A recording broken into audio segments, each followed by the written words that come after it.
Hello and welcome to H academy. ನಾನು ನಿಮ್ಮ ಪ್ರೀತಮ್. ಇವತ್ತಿನ ದಿನಪತ್ರಿಕೆಗಳ ವಿಶ್ಲೇಷಣೆಗೆ ಸ್ವಾಗತ. ಇವತ್ತಿನ ಸಂಚಿಕೆನ ಪ್ರಾರಂಭ ಮಾಡೋಣ. ಬಟ್ ಅದಕ್ಕೂ ಮುಂಚೆ ನಾನೊಂದು ಸಣ್ಣ ಕಿವಿ ಮಾತನ್ನ ಹೇಳೋದ್ರ ಮೂಲಕ ಇವತ್ತಿನ ವಿಡಿಯೋನ ಸ್ಟಾರ್ಟ್ ಮಾಡ್ತೀನಿ. ಏನಪ್ಪಾ ಅಂತ ಹೇಳಿದ್ರೆ, ನೀವು ಪ್ರತಿನಿತ್ಯ ಬೆಳಗ್ಗೆ ಎದ್ದಾಗ ಇವತ್ತಿನ ದಿನ ನೀವು ಏನೇನು ಕೆಲಸಗಳನ್ನ ಕಂಪ್ಲೀಟ್ ಮಾಡಬೇಕು ಅಂತಕ್ಕಂತಹ ಒಂದು ದಿನಚರಿಯನ್ನ ನೀವು ಇಟ್ಕೋಬೇಕಾಗುತ್ತೆ. ದಯವಿಟ್ಟು ಇಂತಹ ಒಂದು ಪರಿಪಾಠವನ್ನ ಬೆಳೆಸ್ಕೊಳ್ಳಿ.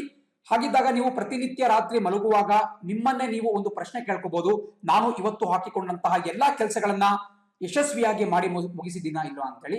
ಸೊ ಅಂತಹ ಸಮಯದಲ್ಲಿ ನಿಮಗೆ ನಿಮ್ಮ ಒಂದು ಪ್ರೋಗ್ರೆಸ್ ಯಾವ ರೀತಿ ನಿಮ್ಮ ಬೆಳವಣಿಗೆ ಆಗ್ತಾ ಇದೆ, ಏನಾದ್ರೂ ಕುಂಠಿತ ಆಗ್ತಾ ಇದೆಯಾ ಅಂತಕ್ಕಂತಹ ಸಂಪೂರ್ಣ ನಾಲೆಡ್ಜ್ ಸಿಗುತ್ತೆ. ಸೊ ಹಾಗಾಗಿ ನೀವು ನಿಮ್ಮ ಜೀವನದಲ್ಲಿ ಅಂದ್ಕೊಂಡಿರ್ತಕ್ಕಂತಹ ಯಶಸ್ಸನ್ನ ಸಾಧನೆ ಮಾಡಕ್ಕೆ ಸಾಧ್ಯವಾಗುತ್ತೆ. ಸೊ ಇದರೊಂದಿಗೆ ಇವತ್ತಿನ ಸಂಚಿಕೆಯನ್ನ ಪ್ರಾರಂಭ ಮಾಡೋಣ. ಮೊದಲನೇ ಸುದ್ದಿ ಹೇಳುತ್ತೆ ಬಿಬಿಎಂಪಿ ಬಜೆಟ್ ಇದ್ದು ಅಂತೇಳಿ. ನೋಡಿ, ಒಂದ್ ನೆನ್ಪಿಟ್ಕೋಬೇಕು. ನಮಗೆ ಗೊತ್ತಿರೋ ಪ್ರಕಾರ ಬೃಹತ್ ಬೆಂಗಳೂರು ಮಹಾನಗರ ಪಾಲಿಕೆ ಅಥವಾ ಬಿಬಿಎಂಪಿ ಏನಿದೆ, ಇದು ಒಂದು ಸ್ಥಳೀಯ ಆಡಳಿತ ಸಂಸ್ಥೆ, ಒಂದು ಸ್ಥಳೀಯ ಸರ್ಕಾರ, ನಾವೇನು ಲೋಕಲ್ ಗವರ್ಮೆಂಟ್ ಅಂತ ಕರಿತೀವಿ, ಆ ಒಂದು ಕ್ಯಾಟಗರಿಗೆ ಬರುತ್ತೆ. ಬಟ್ ಆದ್ರೂ ಕೂಡ ಈ ಕೇವಲ ಬಿಬಿಎಂಪಿ ಬಜೆಟ್ ಅನ್ನ ರಾಜ್ಯ ಮಟ್ಟದ ದಿನಪತ್ರಿಕೆಗಳು ಕೂಡ ಇಷ್ಟೊಂದು ದೊಡ್ಡದಾಗಿ ಕವರ್ ಏನಕ್ಕೆ ಮಾಡಿದ್ದಾವೆ ಅಂತ ಎಲ್ಲರಿಗೂ ಕೂಡ ಡೌಟ್ ಇರಬಹುದು. ಅದನ್ನ ತಿಳಿಸ್ಬಿಟ್ಟು ನಾನು ಇವತ್ತಿನ ವಿಡಿಯೋದಲ್ಲಿ ಮುಂದೆ ಹೋಗ್ತೀನಿ. ಸೊ ಒಂದ್ ನೆನ್ಪಿಟ್ಕೊಳ್ಳಿ, ಬಿಬಿಎಂಪಿ ಕಳೆದ ವರ್ಷ ಅಂದ್ರೆ 2019-20 ಏನು ಹಣಕಾಸು ವರ್ಷ ಇದೆ, ಅದರಲ್ಲಿ ಅವರ ಒಂದು ಬಜೆಟ್ ನ ಗಾತ್ರ ಎಷ್ಟಿತ್ತಪ್ಪ ಅಂತ ಹೇಳಿದ್ರೆ ಹತ್ತಿರ 13,000 ಕೋಟಿ ರೂಪಾಯಿ. ನೋಡಿ, ಇದು ಬಹಳ ದೊಡ್ಡ ಅಮೌಂಟ್. ಯಾಕಪ್ಪ ಅಂದ್ರೆ ಬಿಬಿಎಂಪಿ ಕೇವಲ ಒಂದು ನಗರ, ಬೆಂಗಳೂರು ನಗರ ಏನಿದೆ, ಕೇವಲ ಅದರ ಆಡಳಿತವನ್ನ ಮಾತ್ರ ನೋಡ್ಕೊಳ್ಳುತ್ತೆ. ಆ ಒಂದು ನಗರದಿಂದ ಬಂದಂತಹ ಆದಾಯವನ್ನ ಮಾತ್ರ ಅದು ಸಂಗ್ರಹಿಸುತ್ತೆ. ಇಂತಹ ಒಂದು ಸಂಸ್ಥೆಯೇ ಸುಮಾರು 13,000 ಕೋಟಿ ರೂಪಾಯಿಯಷ್ಟು ಬಜೆಟ್ ಅನ್ನ ಮಂಡನೆ ಮಾಡುತ್ತೆ ಅಂತ ಹೇಳಿದ್ರೆ ಖಂಡಿತವಾಗಿ ಇದನ್ನ ನಾವು ಎಲ್ಲರೂ ಕೂಡ ಅಬ್ಸರ್ವ್ ಮಾಡಲೇಬೇಕಾಗುತ್ತೆ. ನಾವು ಎಲ್ಲರೂ ಕೂಡ ಬೆಂಗಳೂರಿನ ಇಲ್ಲದೇ ಇದ್ರೂ ಕೂಡ ನಮ್ಮ ಕರ್ನಾಟಕದ ಮಟ್ಟಿಗೆ ಈ 13,000 ಕೋಟಿ ಬಜೆಟ್ ಗಾತ್ರ ಬಹಳ ದೊಡ್ಡದ. ಯಾಕಪ್ಪ ಅಂದ್ರೆ ನೀವು ನಮ್ಮ ಕರ್ನಾಟಕ ಸರ್ಕಾರದ ರಾಜ್ಯ ಸರ್ಕಾರದ ಬಜೆಟ್ ಗಾತ್ರ ನೋಡೋದಾದ್ರೆ ಸುಮಾರು 2,37,000 ಕೋಟಿ ರೂಪಾಯಿ ಇದೆ ನಮ್ಮ ಕರ್ನಾಟಕ ರಾಜ್ಯದ ಬಜೆಟ್. ಇದು ಇಡೀ ರಾಜ್ಯದಿಂದ ಬರ್ತಕ್ಕಂತಹ ಎಲ್ಲಾ ಆರ್ಥಿಕ ಮೂಲಗಳನ್ನು ಒಳಗೊಂಡ್ಬಿಟ್ಟು, ಅಂಡ್ ಇದರಲ್ಲೂ ಕೂಡ ಈ 2,37,000 ಕೋಟಿ ರೂಪಾಯಿ ಏನಿರುತ್ತೆ, ಅದರಲ್ಲೂ ಸಮೇತ ನಮ್ಮ ಬೆಂಗಳೂರಿಗೆ ಒಂದಷ್ಟು ಪಾಲು ಹೋಗುತ್ತೆ, ಸಿಂಹ ಪಾಲೆ ಬೆಂಗಳೂರಿಗೆ ಹೋಗುತ್ತೆ. ಇದನ್ನು ಹೊರತುಪಡಿಸಿ ಕೂಡ ನಿಮಗೆ ಕಾಣ್ತಿರೋ ರೀತಿ ಕೇವಲ ಬೆಂಗಳೂರು ನಗರದ ಆಡಳಿತ ಸಂಸ್ಥೆ ಆದಂತಹ ಬೃಹತ್ ಬೆಂಗಳೂರು ಮಹಾನಗರ ಪಾಲಿಕೆ ಹತ್ತಿರ 13,000 ಕೋಟಿ ರೂಪಾಯಿಯ ಬಜೆಟ್ ಅನ್ನ ಮಂಡನೆ ಮಾಡುತ್ತೆ. ಸೊ ನಾನು ಜಸ್ಟ್ ಏನಕ್ಕಪ್ಪ ಇದನ್ನ ಇನ್ಫಾರ್ಮೇಶನ್ ಹೇಳಿದೆ ಅಂದ್ರೆ ನಿಮಗೆ ಗೊತ್ತಾಗಬೇಕು ಬಿಬಿಎಂಪಿ ಬಜೆಟ್ ಯಾಕೆ ಅಷ್ಟೊಂದು ಇಂಪಾರ್ಟೆಂಟ್ ಅಂತ ಹೇಳಿ. ಬಟ್ ನಿಮಗೆ ಮೇಲ್ಗಡೆ ಕಾಣಿಸ್ತಾ ಇದೆ, ಮೊದಲ ಬಾರಿಗೆ ವಿಡಿಯೋ ಕಾನ್ಫರೆನ್ಸಿಂಗ್ ಮೂಲಕ ಬಜೆಟ್ ಮಂಡನೆ.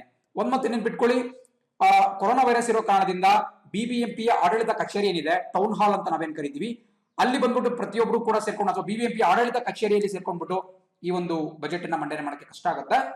ಅವರ ಒಂದು ಆಡಳಿತ ಕಚೇರಿಯಲ್ಲಿ ಜನಸಂದಣಿ ಜಾಸ್ತಿ ಆಗುತ್ತೆ, ಹಲವಾರು ಕಾರ್ಪೊರೇಟರ್ಗಳು ಬರೋ ಕಾರಣದಿಂದ.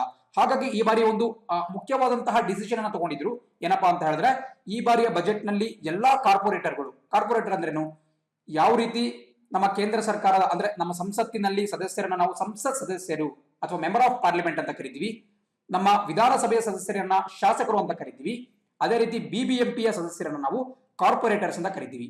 ಮಹಾನಗರ ಪಾಲಿಕೆಗಳು, ಫಾರ್ ಎಕ್ಸಾಂಪಲ್ ಶಿವಮೊಗ್ಗ ಕೂಡ ಒಂದು ಮಹಾನಗರ ಪಾಲಿಕೆ, ಇಲ್ಲಿನ ವಾರ್ಡ್ ನ ಸದಸ್ಯರೇನಿರ್ತಾರೆ, ಚುನಾಯಿತ ಸದಸ್ಯರು, ಅವ್ರನ್ನು ಕೂಡ ನಾವು ಕಾರ್ಪೊರೇಟರ್ ಅಂತ ಕರಿತೀವಿ. ಸೊ ದಯವಿಟ್ಟು ನೋಟ್ ಡೌನ್ ಮಾಡ್ಕೋಬೇಕಾಗುತ್ತೆ, ಜಸ್ಟ್ ತಿಳುವಳಿಕೆ ಇರಬೇಕಾಗುತ್ತೆ ನಿಮಗೆ ಈ ತರ. ಸೊ ಪ್ರತಿಯೊಬ್ಬ ಕಾರ್ಪೊರೇಟರ್ ಕೂಡ ಇರುವುದು ಅವಶ್ಯಕತೆ ಇಲ್ಲ. ಅವರು ವಿಡಿಯೋ ಕಾನ್ಫರೆನ್ಸಿಂಗ್ ಮೂಲಕ ತಮ್ಮ ವಲಯ ಕಚೇರಿಗಳಲ್ಲೇ ಇದನ್ನ ವೀಕ್ಷಣೆ ಮಾಡ್ಬಿಟ್ಟು ಅಲ್ಲಿಂದನೇ ಅವರು ವೋಟ್ ಮಾಡಬಹುದು. ಯಾಕಂದ್ರೆ ನಿಮ್ಗೆ ಗೊತ್ತಿರೋ ಪ್ರಕಾರ ಈ ಏನು ಬಜೆಟ್ ಏನಿರುತ್ತೆ, ಮುಂಗಡ ಪತ್ರ ಏನಿರುತ್ತೆ, ಅದು ಆ ಒಂದು ಸಭೆಯಲ್ಲಿ ಪಾಸ್ ಆಗ್ಲೇಬೇಕಾಗತ್ತೆ. ಪಾಸ್ ಆದ್ಮೇಲೆ ಅದು ಅನುಮೋದನೆ ಸಿಕ್ಕಂಗಾಗುತ್ತೆ ಅದಕ್ಕೆ. ಸೊ ಹಾಗಾಗಿ ಇದನ್ನ ಇದು ಮಾಡ್ಕೊಳ್ಳಲಾಗಿದೆ. ಅಂಡ್ ಮತ್ತೊಂದು ಇಂಪಾರ್ಟೆಂಟ್ ಥಿಂಗ್ ನೀವೇನು ಗಮನಿಸಬೇಕಪ್ಪ ಅಂತ ಹೇಳಿದ್ರೆ, ಯಾವಾಗ್ಲೂ ಕೂಡ ಬಜೆಟ್ ಅನ್ನ ಯಾರು ಮಂಡನೆ ಮಾಡ್ತಾರೆ, ಬಹಳ ಸುಲಭವಾದಂತಹ ಪ್ರಶ್ನೆ.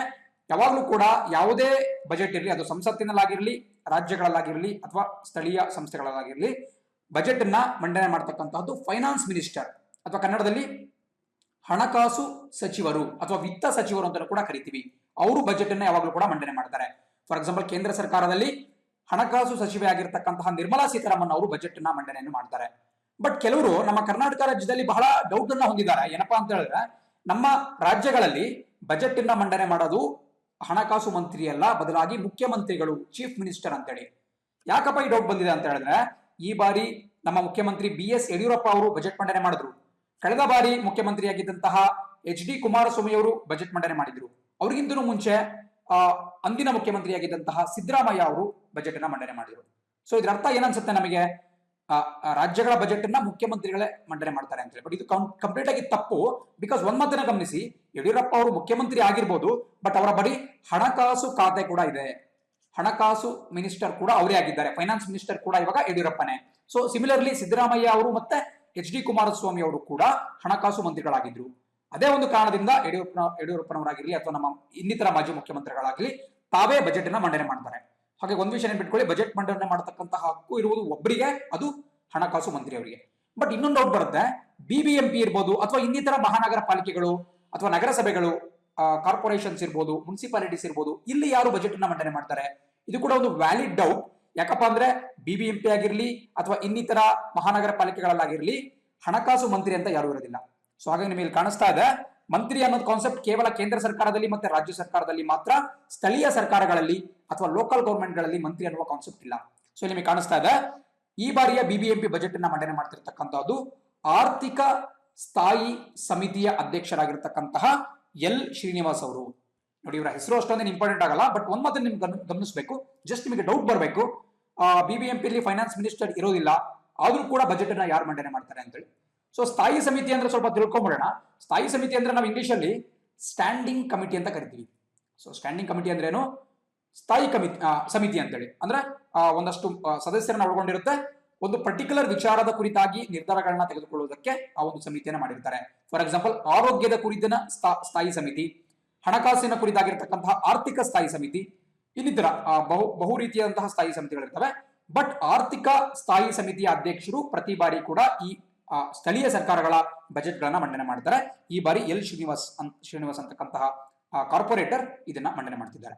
ಅಂಡ್ ಪ್ರಸ್ತುತ ಬಿಬಿಎಂಪಿಯ ಮುಖ್ಯಸ್ಥರು ಅಂದ್ರೆ ಬಿಬಿಎಂಪಿಯ ಗವರ್ನರ್ ಯಾರಪ್ಪ ಅಂತ ಹೇಳಿದ್ರೆ, ಬಿಬಿಎಂಪಿಯ ಮೇಯರ್ ಯಾರಪ್ಪ ಅಂತ ಹೇಳಿದ್ರೆ, ಇದು ಕೂಡ ನೆನ್ಪಿಟ್ಕೋಬೇಕಾಗುತ್ತೆ, ಗೌತಮ್ ಕುಮಾರ್. ಭಾರತೀಯ ಜನತಾ ಪಕ್ಷದ ಒಬ್ಬ ಕಾರ್ಯಕರ್ತ ಆಗಿರ್ತಕ್ಕಂಥ ಗೌತಮ್ ಕುಮಾರ್ ಅವರು ಪ್ರಸ್ತುತ ಬಿಬಿಎಂಪಿಯ ಮೇಯರ್ ಆಗಿದ್ದಾರೆ. ಸೊ ದಯವಿಟ್ಟು ನೋಟ್ ಮಾಡ್ಕೊಂಡು ಮುಂದೋಗೋಣ. ಅಂಡ್ ಜೊತೆಗೆ ನಿಮಗೆ ಕಾಣಿಸ್ತಾ ಇದೆ, ಈ ಬಾರಿಯ ಬಜೆಟ್ ನಲ್ಲಿ ಒಂದಷ್ಟು ಘೋಷಣೆಗಳನ್ನ ಮಾಡಬಹುದು. ಫಾರ್ ಎಕ್ಸಾಂಪಲ್, 20,000 ಲೀಟರ್ ಉಚಿತ ನೀರು. ನಿಮಗೆ ಗೊತ್ತಿದೆ ಯಾವ ರೀತಿ ದೆಹಲಿಯ ಮುಖ್ಯಮಂತ್ರಿ ಅರವಿಂದ್ ಕೇಜ್ರಿವಾಲ್ ಅವರು ಪ್ರತಿ ಮನೆಗೆ 20,000 ಲೀಟರ್ ಉಚಿತ ನೀರನ್ನ ಕೊಡುವುದಾಗಿ ಘೋಷಣೆ ಮಾಡಿಬಿಟ್ಟು ಇತ್ತೀಚೆಗಷ್ಟೇ ನಡೆದಂತಹ ಒಂದು ಚುನಾವಣೆಯಲ್ಲಿ ಜಯಬೇರಿಯನ್ನ ಬಾರಿಸಿದ್ರು. ಸ್ವಲ್ಪ ದಿನ ಆಯ್ತು ಚುನಾವಣೆ ನಡೆದ್ಬಿಟ್ಟು. ಸೊ ಅದೇ ನಿಟ್ಟಿನಲ್ಲಿ ಬಿಬಿಎಂಪಿ ಒಂದು ಕೆಲಸ ಮಾಡೋಕ್ಕೆ ಮುಂದಾಗ್ತಾ ಇದೆ. ಅದು ಕೂಡ ನಿಮಗೆ ಗೊತ್ತಿರಬೇಕಾಗುತ್ತೆ. ಅಂಡ್ ಈ ಬಾರಿ ಬಜೆಟ್ ಗಾತ್ರ ಕುಗ್ಬಹುದು ಅಂತ ಕೂಡ ಊಹಿಸಲಾಗ್ತಾ ಇದೆ. ಒಂದ್ ಮಾತು ನೆನ್ಪಿಟ್ಕೊಳ್ಳಿ, ಬಜೆಟ್ ಅಂದ್ರೆ ಏನು? ಬಜೆಟ್ ಅಂದ್ರೆ ಸಿಂಪಲ್, ಈ ವರ್ಷ, ಈ ಒಂದು ಹಣಕಾಸು ವರ್ಷದಲ್ಲಿ ನಮಗೆ ಏನೆಲ್ಲ ಆದಾಯ ಬರುತ್ತೆ ಅಂಡ್ ಆ ಒಂದು ಆದಾಯವನ್ನ ನಾವು ಹೇಗೆಲ್ಲ ವಿನಿಯೋಗ ಮಾಡ್ತೀವಿ, how do we exactly spend the money that we earn ಅಂತಕ್ಕಂತಹದೇ ಬಜೆಟ್. ಅದನ್ನ ಮುಂಗಡ ಪತ್ರ ಅಂತಲೂ ಕೂಡ ಕರೀತಾರೆ. ಸೊ ಅಥವಾ ಫೈನಾನ್ಷಿಯಲ್ ಸ್ಟೇಟ್ಮೆಂಟ್, ನಾವು ಟೆಕ್ನಿಕಲ್ ಆಗಿ ಮಾತಾಡೋದಾದ್ರೆ ಫೈನಾನ್ಷಿಯಲ್ ಸ್ಟೇಟ್ಮೆಂಟ್, ಮುಂಗಡ ಪತ್ರ, ಹಣಕಾಸು ವರದಿ, ಬಜೆಟ್, ಈ ರೀತಿ ಹಲವಾರು ಹೆಸರುಗಳಿಂದ ಅದನ್ನು ಕರೀತಾರೆ. ಸೊ ನಾನಾಗ ಹೇಳಿದಂಗೆ ಈ ಬಾರಿ ಎಷ್ಟು ಹಣ ಕಲೆಕ್ಟ್ ಆಗುತ್ತೆ ಅದನ್ನ ನಾವು ಹೆಂಗೆ ಸ್ಪೆಂಡ್ ಮಾಡ್ತೀವಿ ಅಂತ ಅವರು ಬಜೆಟ್ ಅಲ್ಲಿ ಹೇಳ್ತಾರೆ. ಬಟ್ ಒಂದ್ ಮಾತು ನೆನ್ಪಿಟ್ಕೊಳ್ಳಿ, ಈ ಬಾರಿ ಬೆಂಗಳೂರಿನಲ್ಲೂ ಕೂಡ ಅಥವಾ ಓವರ್ ಆಲ್ ನಮ್ಮ ರಾಜ್ಯದಲ್ಲಾಗಿರ್ಬೋದು, ದೇಶದಲ್ಲಾಗಿರ್ಬೋದು, ಕೊರೋನಾ ವೈರಸ್ ಕಾರಣದಿಂದಾಗಿ ನಮ್ಮ ಒಂದು ಸರ್ಕಾರಗಳ ಸಂಪನ್ಮೂಲ ಕಮ್ಮಿ ಇದೆ. ಅವರಿಗೆ ಕಲೆಕ್ಟ್ ಆಗ್ತಕ್ಕಂತಹ ತೆರಿಗೆ ಇರ್ಬೋದು ಅಥವಾ ಇನ್ನಿತರ ಆರ್ಥಿಕ ಮೂಲ ಕಮ್ಮಿ ಆಗ್ತಾ ಹೋಗುತ್ತೆ. ಹಾಗಾಗಿ ಈ ಬಾರಿ ಬಜೆಟ್ ಗಾತ್ರವು ಕೂಡ ಕಳೆದ ಬಾರಿ ರೀತಿ ಹತ್ರ 13,000 ಕೋಟಿ ಇರೋದಿಲ್ಲ, ಬದಲಾಗಿ ಸುಮಾರು 9,000 ಕೋಟಿ ಇರ್ಬೋದು ಅಂತ ಅಂದಾಜು ಮಾಡಲಾಗಿದೆ. ಬಟ್ ಆದ್ರೂ ಕೂಡ ಆಡಳಿತ ಪಕ್ಷ 11,000 ಕೋಟಿ ಹತ್ರ ಬಜೆಟ್ ಅನ್ನ ಮಂಡನೆ ಮಾಡೋದಾಗಿ ಒಂದು ಪ್ಲಾನ್ ಮಾಡ್ಕೊಂಡಿದೆ. ಸೊ ಇನ್ ಕೆಲವು ಡೌಟ್ ಕೇಳಬಹುದು. ಫಾರ್ ಎಕ್ಸಾಂಪಲ್, ಈ ಒಂದು ಬಿಬಿಎಂಪಿ ಅವರಾಗಿರ್ಬೋದು ಅಥವಾ ನಮ್ಮ ರಾಜ್ಯ ಸರ್ಕಾರ ಇರ್ಬೋದು, ಎಷ್ಟೋ ಒಂದು ಅಂದಾಜು ಮಾಡಿರ್ತಾರೆ. ಫಾರ್ ಎಕ್ಸಾಂಪಲ್, ಬಿಬಿಎಂಪಿ ಈ ಸರಿ ನಮಗೆ 10,000 ಕೋಟಿ ಆದಾಯ ಬರ್ಬೋದು ಅಂತ ಅಂದಾಜು ಮಾಡ್ಬಿಟ್ಟು ಬಜೆಟ್ ಅನ್ನ ಮಾಡಿರ್ತಾರೆ. ಬಟ್ ಅವರಿಗೆ ಕೇವಲ 9,500 ಕೋಟಿ ಆದಾಯ ಬಂತು. ಸೊ ಒಂದು 500 ಕೋಟಿ ಉಳಿಯುತ್ತಲ್ಲ, ಅಂದ್ರೆ ಡಿಫರೆನ್ಸ್ ಇದೆಯಲ್ಲ, ಅದನ್ನ ಹೇಗೆ ಮ್ಯಾನೇಜ್ ಮಾಡ್ತಾರಪ್ಪ ಅಂತ ಕೇಳಿದ್ರೆ, ಖಂಡಿತವಾಗಿ ಅವರು ಸಾಲವನ್ನ ಪಡಿಬಹುದು. ಬೇರೆ ಬೇರೆ ಸಂಸ್ಥೆಗಳಿಂದ ಸಾಲ ಪಡಿಬಹುದು ಅಥವಾ ಇನ್ನಿತರ ಮೂಲಗಳಿಂದ. ಫಾರ್ ಎಕ್ಸಾಂಪಲ್, ಯಾವ ರೀತಿ ನಮ್ಮ ಕರ್ನಾಟಕ ಸರ್ಕಾರ ಕಾರ್ನರ್ ಸೈಟ್ ಅನ್ನ ಹರಾಜಾಕುವಂತಹ ಒಂದು ಯೋಜನೆಯನ್ನ ಕೂಡ ಮಾಡಿತ್ತು, ಆ ರೀತಿ ಒಂದಷ್ಟು ವಿನೂತನವಾದ ಯೋಜನೆಗಳ ಮೂಲಕ ಆ ಕಮ್ಮಿಯಾಗಿರ್ತಕ್ಕಂತಹ ಅಥವಾ ನಾವು ಡಿಫಿಸಿಟ್ ಅಂತ ಕರಿತೀವಿ, ಅದನ್ನ ಅವರು ಮ್ಯಾನೇಜ್ ಮಾಡ್ಕೋಬಹುದು. ಸೊ ಯಾವ್ದಾದ್ರು ಒಂದು ಬಜೆಟ್ ನಲ್ಲಿ ಅವರು ಘೋಷಣೆ ಮಾಡಿರ್ತಕ್ಕಿಂತ ಕಮ್ಮಿ ಆದಾಯ ಬಂತು ಅಥವಾ ತೆರಿಗೆ ಕಲೆಕ್ಟ್ ಆಯ್ತು ಅಂತ ಹೇಳಿದ್ರೆ ಅದನ್ನ ನಾವು ಡೆಫಿಸಿಟ್ ಬಜೆಟ್ ಅಂತ ಕರಿತೀವಿ. ಖಂಡಿತ ನೋಟ್ ಮಾಡ್ಕೊಳ್ಳಬೇಕಾಗುತ್ತೆ. ಡೆಫಿಸಿಟ್ ಬಜೆಟ್ ಅಥವಾ ಕೊರತೆ ಬಜೆಟ್, ದಯವಿಟ್ಟು ಇದನ್ನ ನೀವು ನೋಟ್ಸ್ ಅಲ್ಲಿ ಬರೀಲೇಬೇಕಾಗುತ್ತೆ. ಇದೆಲ್ಲ ನಿಮಗೆ ಎಕನಾಮಿಕ್ಸ್ ಅಲ್ಲಿ ಬಹಳ ಹೆಲ್ಪ್ ಆಗುತ್ತೆ. ನೀವು ಜನರಲ್ ನಾಲೆಡ್ಜ್ ತರ ನಿಮಗೆ ಗೊತ್ತಿರಲೇಬೇಕಾಗುತ್ತೆ ಕೊರತೆ ಬಜೆಟ್ ಅಂದ್ರೆ ಏನು ಅಂತೇಳಿ.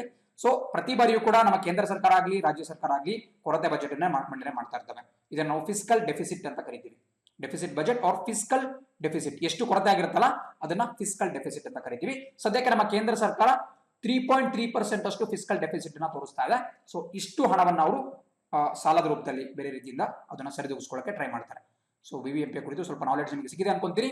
ಇದರೊಂದಿಗೆ ನಾವು ಮುಂದಿನ ಸುದ್ದಿ ಅಂತ ಕೂಡ ಗಮನ ಹರಿಸೋಣ.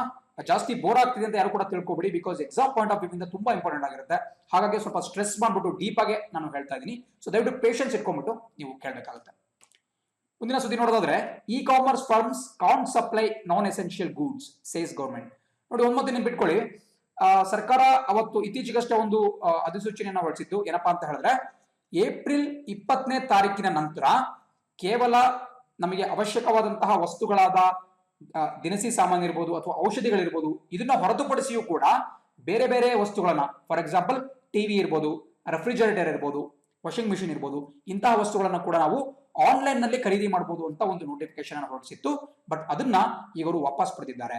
ಸೊ ಏಪ್ರಿಲ್ 20 ಆದ್ಮೇಲೂ ಕೂಡ ಒಟ್ಟು ಈ ಲಾಕ್ಡೌನ್ ಮುಗಿಯೋವರೆಗೂ ಕೂಡ ಕೇವಲ ಅವಶ್ಯಕ ವಸ್ತುಗಳನ್ನ ಮಾತ್ರ ನಾವು ಆನ್ಲೈನ್ ನಲ್ಲಿ ಖರೀದಿ ಮಾಡಬಹುದು. ಸೊ ನಮಗೆ ಇ ಕಾಮರ್ಸ್ ಫರ್ಮ್ ಅಂತ ಕಾಣ್ತಾ ಇದೆ. ಇ ಕಾಮರ್ಸ್ ಫರ್ಮ್ ಅಂದ್ರೇನು? ಕಾಮರ್ಸ್ ಅಂದ್ರೆ ನಮಗೆ ಗೊತ್ತು, ವಾಣಿಜ್ಯ ಅಂತೇಳಿ. ನಮಗೆ ನಾವು ನೇರವಾಗಿ ಹೋಗಿ ಕೊಂಡ್ಕೊಳ್ತಕ್ಕಂತಹ ಹಲವಾರು ಸ್ಥಳಗಳಿರುತ್ತೆ. ಮಾಲ್ಗಳಿಗೆ ಹೋಗ್ಬೋದು, ಅದೇ ರೀತಿ ನೀವು ಸೂಪರ್ ಮಾರ್ಕೆಟ್ ಅಂತ ನಾವೇನ್ ಕರಿತೀವಿ, ಸೂಪರ್ ಮಾರ್ಟ್ ಗಳಿಗೆ ಹೋಗ್ಬೋದು. ಅದೇ ರೀತಿ ನಾವು ಕಿರಾಣಿ ಅಂಗಡಿಗಳು, ಏನು ಸಾಂಪ್ರದಾಯಿಕವಾದಂತಹ ಕಿರಾಣಿ ಅಂಗಡಿಗಳಿಗೆ ಹೋಗಿ ಸಾಮಾನುಗಳನ್ನ ಖರೀದಿ ಮಾಡಬಹುದು ಬೇರೆ ಬೇರೆ ಕಡೆ. ಬಟ್ ಇವನ್ನ ನಾವು ಬ್ರಿಕ್ ಅಂಡ್ ಮೋರ್ಟಾರ್ ಶಾಪ್ ಅಂತ ಕರಿತೀವಿ. ಬ್ರಿಕ್ ಅಂಡ್ ಮೋರ್ಟಾರ್ ಶಾಪ್ ಹಿಂಗಂದ್ರೇನು? ಬ್ರಿಕ್ ಅಂದ್ರೆ ಇಟ್ಟಿಗೆ, ಮೋರ್ಟಾರ್ ಅಂದ್ರೆ ಒಂದು ಸಿಮೆಂಟಿನ ಮಿಶ್ರಣ. ಸೊ ನಾವು ಫಿಸಿಕಲ್ ಆಗಿ ಒಂದು ಅಂಗಡಿ ಇತ್ತಪ್ಪ, ದೈಹಿಕವಾಗಿ ಒಂದು ಅಂಗಡಿಯಲ್ಲಿ ಇದೆ ಅಂತ ಹೇಳಿದ್ರೆ ಅದನ್ನ ಬ್ರಿಕ್ ಅಂಡ್ ಮೋರ್ಟಾರ್ ಶಾಪ್ ಅಂತ ಕರಿತೀವಿ. ಅದೇ ನೀವು ಫ್ಲಿಪ್ಕಾರ್ಟ್ ಅಥವಾ ಅಮೆಝಾನ್ ಅಥವಾ ಸ್ನ್ಯಾಪ್ಡೀಲ್ ನೋಡೋದಾದ್ರೆ ನಿಮಗೆ ಅಲ್ಲಿ ಅಂಗಡಿ ಕಾಣಿಸಲ್ಲ. ನೀವು ಯಾವುದೇ ಅಂಗಡಿ ಕೂಡ ನೀವು ಸ್ವತಃ ಹೋಗಲ್ಲ, ಬದಲಾಗಿ ನಿಮ್ಮ ಮೊಬೈಲ್ಗಳಲ್ಲೇ ನೀವು ಆ ಒಂದು ವಸ್ತುವಿನ ಚಿತ್ರವನ್ನು ನೋಡ್ತೀರಾ, ಅಲ್ಲಿಂದನೇ ಆರ್ಡರ್ ಮಾಡ್ತೀರಾ ಅಂಡ್ ನಿಮ್ಮ ಮನೆಯ ಬಾಗಿಲಿಗೆ ಡೆಲಿವರಿ ಬರುತ್ತೆ. ಇದನ್ನ ನಾವು ಇ ಕಾಮರ್ಸ್ ಫರ್ಮ್ಸ್ ಅಂತ ಕರಿತೀವಿ. ಎಕ್ಸಾಂಪಲ್ ನಾನು ಹೇಳ್ದಂಗೆ ಫ್ಲಿಪ್ಕಾರ್ಟ್ ಇರ್ಬೋದು, ಅಮೆಝಾನ್ ಇರ್ಬೋದು, ಇವು ನಿಮ್ಮ ಕಣ್ಣಿಗೆ ಕಾಣುವಂತಹ ಅಂಗಡಿಗಳಲ್ಲ. ಅವ್ರು ಎಲ್ಲೋ ಒಂದು ಗೋಡನ್ ನಲ್ಲಿ ಇಟ್ಕೊಂಡಿರ್ತಾರೆ, ಅಲ್ಲಿಂದ ನಿಮ್ಮ ಮನೆಗೆ ವಸ್ತುಗಳನ್ನ ಸಾಗಾಟ ಮಾಡ್ತಾರೆ. ಅದೇ ಮಾಲ್ಗಳು, ಸೂಪರ್ ಮಾರ್ಕೆಟ್ಗಳು, ಕಿರಾಣಿ ಅಂಗಡಿಗಳು ನಿಮ್ಮ ಕಣ್ಣಿಗೆ ಕಾಣಿಸ್ತವೆ, ನೀವು ಅಲ್ಲಿ ಹೋಗ್ಬಿಟ್ಟು ವಸ್ತುವನ್ನು ನೋಡ್ಬಿಟ್ಟು ಕೊಂಡ್ಕೊಂತೀರಾ. ಅದೇ ಬೇಸಿಕ್ ಡಿಫರೆನ್ಸ್. ಸೊ ಸರ್ಕಾರ ಇಂತಹ ಒಂದು ನಿರ್ಧಾರಕ್ಕೆ ಕೈ ಹಾಕಿದೆ. ಅಂಡ್ ಇಲ್ಲಿ ನಿಮಗೆ ಮತ್ತೊಂದು ನ್ಯೂಸ್ ಕಾಣಿಸ್ತಾ ಇದೆ, Goa is now Covid free ಅಂತ ಒಂದು ನ್ಯೂಸ್. ಬಹಳ ಚೇತೋಹಾರಿಯಾದಂತಹ ಒಂದು ನ್ಯೂಸ್. ಇದ್ರ ಬಗ್ಗೆ ಸಂಪೂರ್ಣವಾಗಿ ನಾವು ಚರ್ಚೆನ ಮಾಡೋಣ. ಒಂದು 2-3 ಸ್ಲೈಡ್ ಆದ್ಮೇಲೆ ನಿಮಗೆ ಅದಕ್ಕೆ ಬೇಕಾದಂತಹ ಒಂದಷ್ಟು ಡೀಟೇಲ್ಸ್ ಸಿಗುತ್ತೆ. ಅಂಡ್ ಕೆಳಭಾಗದಲ್ಲಿ ಆಲ್ಸೋ ನೀವು ನೋಡ್ತಾ ಇದ್ದೀರಾ, ಸೆಂಟರ್ ಸ್ಟಾಪ್ಸ್ ಫ್ಲೈಟ್ ಬುಕಿಂಗ್ಸ್. ನೋಡಿ, ಕೆಲವೊಂದು ವಿಮಾನಯಾನ ಸಂಸ್ಥೆಗಳು ಬಹಳ ದಿನಗಳಿಂದ ಕೂಡ ಸಾಕಷ್ಟು ನಷ್ಟದಲ್ಲಿದ್ವು. ಯಾಕಂದ್ರೆ ಅವರ ಸಂಪೂರ್ಣ ವಿಮಾನಗಳು ನಿಂತ ಸ್ಥಳದಲ್ಲಿ ನಿಂತಿದ್ವು. ಹಾಗಾಗಿ ಅವ್ರು ಏನ್ ಮಾಡಿದ್ರಪ್ಪ ಅಂದ್ರೆ, ಮುಂದಿನ ತಿಂಗಳು 3ನೇ ತಾರೀಕು, ಮೇ 3ನೇ ತಾರೀಕುವರೆಗೂ ಲಾಕ್ಡೌನ್ ಇರುತ್ತೆ. 4ನೇ ತಾರೀಕಿಂದ ಲಾಕ್ಡೌನ್ ಇರಲ್ಲ ಅಂತ ಅನ್ಕೊಂಡ್ಬಿಟ್ಟು ಟಿಕೆಟ್ ಅನ್ನ ಬುಕ್ ಮಾಡಕ್ಕೆ ಆಲ್ರೆಡಿ ಸ್ಟಾರ್ಟ್ ಮಾಡ್ಬಿಟ್ಟಿದ್ವು, ಅಡ್ವಾನ್ಸ್ ಟಿಕೆಟ್ ಬುಕಿಂಗ್ ಅನ್ನ. ಬಟ್ ಅದಕ್ಕೆ ನಮ್ಮ ಕೇಂದ್ರ ಸರ್ಕಾರ ವಿರೋಧ ವ್ಯಕ್ತಪಡಿಸ್ಬಿಟ್ಟು ಸ್ಟಾಪ್ ಮಾಡಿಸಿದೆ. ನಾವಿನ್ನೂ ಕೂಡ ಹೇಳಿಲ್ಲ ಮೇ 3ಕ್ಕೆ ಮುಗಿಯುತ್ತೆ ಅಂತೇಳಿ. ಸೊ ದಯವಿಟ್ಟು ಮೇ 4ನೇ ತಾರೀಕಿಂದ ಅಡ್ವಾನ್ಸ್ ಟಿಕೆಟ್ ಬುಕಿಂಗ್ ಅನ್ನ ಮಾಡುವುದನ್ನ ಸ್ಟಾಪ್ ಮಾಡಿ ಅಂತ ವಿಮಾನಯಾನ ಸಂಸ್ಥೆಗಳಿಗೆ ನಮ್ಮ ಕೇಂದ್ರ ಸರ್ಕಾರ ತಿಳಿಸಿದೆ. ಅದು ಕೂಡ ಗೊತ್ತಿರಬೇಕು. ಮುಂದಿನ ಸುದ್ದಿ ನೋಡೋಣ. ಸೊ ಈ ಸುದ್ದಿ ಹೇಳುತ್ತೆ, ಕೊರೋನಾ ವೈರಸ್ ಮಾನವ ಸೃಷ್ಟಿಯಲ್ಲ. ನೋಡಿ, ಕೆಲವು ದಿನಗಳಿಂದ ಒಂದಷ್ಟು ಕಾನ್ಸ್ಪಿರಸಿ ಥಿಯರಿಗಳು ಸಾಕಷ್ಟು ನಡೀತಾ ಇದ್ವು. ಕಾನ್ಸ್ಪಿರಸಿ ಥಿಯರಿ ಅಂದ್ರೇನು? ನಮಗೆ ಗೊತ್ತಿರೋ ಪ್ರಕಾರ ಒಂದು ಥಿಯರಿ, ಒಂದು ಸಿದ್ಧಾಂತ ಏನಪ್ಪಾ ಅಂತ ಹೇಳಿದ್ರೆ, ಚೀನಾ ದೇಶದಲ್ಲಿರ್ತಕ್ಕಂತಹ ಲ್ಯಾಬ್ಗಳಲ್ಲಿ ಈ ಕೊರೋನಾ ವೈರಸ್ ಸಂಬಂಧಪಟ್ಟಂತಹ ವೈರಾಣುವನ್ನ ಮಾಡಿಫೈ ಮಾಡಿಬಿಟ್ಟು ಜಗತ್ತಿಗೆ ಹರಿಬಿಡಲಾಗಿದೆ. ಇದನ್ನ ಒಂದು ರೀತಿ ನಾನು ಹೇಳ್ದಂಗೆ ಜೈವಿಕ ಭಯೋತ್ಪಾದನೆ ಅಂದ್ರೆ ಬಯೋವಾರ್. ನಾನು ಯಾವಾಗಲೂ ಕೂಡ ಹೇಳ್ತಾ ಇರ್ತೀನಿ, ಜೈವಿಕ ಭಯೋತ್ಪಾದನೆ ಅಂದ್ರೆ ಯಾವ ರೀತಿ ಈ ರೋಗಾಣುಗಳಿರ್ಬೋದು ಅಥವಾ ಇನ್ನಿತರ ಸಾಂಕ್ರಾಮಿಕ ರೋಗವನ್ನ ಕ್ರಿಯೇಟ್ ಮಾಡತಕ್ಕಂತಹ ಜೀವಿಗಳನ್ನ ಮಾಡ್ಬಿಟ್ಟು ಅದನ್ನ ಬೇರೆ ದೇಶಕ್ಕೆ ಹರಿಯಕ್ ಬಿಡೋದು. ಇದು ಬಹಳ ದಿನದಿಂದ ಇರತಕ್ಕಂತಹ ಒಂದು ಆತಂಕ. ಸಾಕಷ್ಟು ಜನ ಕೂಡ ಆರೋಪ ಮಾಡ್ತಾ ಇದ್ರು. ಅವ್ರೇನಪ್ಪ ಆರೋಪ ಅಂತ ಹೇಳಿದ್ರೆ, ಈ ಕೊರೋನಾ ವೈರಸ್ ಪ್ರಾರಂಭವಾದಂತಹ ವುಹಾನ್ ನಗರ ಏನಿದೆ, ಚೀನಾ ದೇಶದ ಹ್ಯುಬೈ ಪ್ರಾಂತ್ಯದಲ್ಲಿರ್ತಕ್ಕಂತಹ ವುಹಾನ್ ನಗರದಲ್ಲಿ ಒಂದು ಇನ್ಸ್ಟಿಟ್ಯೂಟ್ ಆಫ್ ವೈರಾಲಜಿ ಅಂತ ಒಂದು ಸಂಸ್ಥೆ ಕಂಡುಬರುತ್ತೆ. ಯಾವ ರೀತಿ ನಮ್ಮ ಭಾರತ ದೇಶದಲ್ಲಿ national institute of virology NIV ಅಂತ ನಮಗೆ ಪುಣೆ ಅಲ್ಲಿ ಒಂದು ಕಂಡು ಬರುತ್ತೆ. ಮಹಾರಾಷ್ಟ್ರದ ಪುಣೆ ನಗರದಲ್ಲಿ ನ್ಯಾಷನಲ್ ಇನ್ಸ್ಟಿಟ್ಯೂಟ್ ಆಫ್ ವೈರಾಲಜಿ ಕಂಡು ಬರುತ್ತೆ. ಅದೇ ರೀತಿ ವುಹಾನ್ ನಲ್ಲೂ ಕೂಡ ಒಂದು ಇನ್ಸ್ಟಿಟ್ಯೂಟ್ ಆಫ್ ವೈರಾಲಜಿ ಕಂಡು ಬರುತ್ತೆ. ಆ ಒಂದು ಇನ್ಸ್ಟಿಟ್ಯೂಟ್ ನಲ್ಲೇ ಈ ಕೊರೋನಾ ವೈರಸ್ ಅನ್ನ ಅಭಿವೃದ್ಧಿ ಪಡಿಸಲಾಯಿತು. ಅಲ್ಲಿಂದ ಪರ್ಪಸ್ಫುಲಿ ಅವ್ರು ಬಿಟ್ಟರು ಅಥವಾ ಅಚಾತುರ್ಯವಾಗಿ ಅದು ಲೀಕ್ ಔಟ್ ಆಯ್ತು, ಬಟ್ ಪ್ರಪಂಚಕ್ಕೆ ಹರಡಿದೆ ಅಂತ ಬಹಳ ಜನ ಆರೋಪ ಮಾಡ್ತಾ ಇದ್ರು. ಈವನ್ ಅಮೆರಿಕ ಕೂಡ ಈ ಒಂದು ಆರೋಪವನ್ನು ಮಾಡ್ತಾ ಇತ್ತು. ಬಟ್ ಇವಾಗ ಆ ಒಂದು ಯುರಾಲಜಿ ಸೆಂಟರ್ ನ ಮುಖ್ಯಸ್ಥ ಯುವಾನ್ ಅವರು ಇದನ್ನ ತಿರಸ್ಕರಿಸಿದ್ದಾರೆ. ಈ ಒಂದು ಹೇಳಿಕೆಗೆ ವಿರೋಧ ವ್ಯಕ್ತಪಡಿಸಿದ್ದಾರೆ. ಇದು ಮಾನವ ನಿರ್ಮಿತ ವೈರಸ್ ಅಲ್ಲ, ಇದಕ್ಕೆ ಚೀನಾ ದೇಶದ ಯಾವುದೇ ಕೊಡುಗೆ ಇಲ್ಲ ಅಂತ ಅವ್ರು ಹೇಳಿದ್ದಾರೆ. ಇದೊಂದು ಸ್ವಾಭಾವಿಕವಾಗಿ ಮನುಷ್ಯನ ದೇಹಕ್ಕೆ ಬಂದಿರತಕ್ಕಂತಹ ಒಂದು ವೈರಸ್ ಅಂತ ಕೂಡ ಹೇಳಿದ್ದಾರೆ.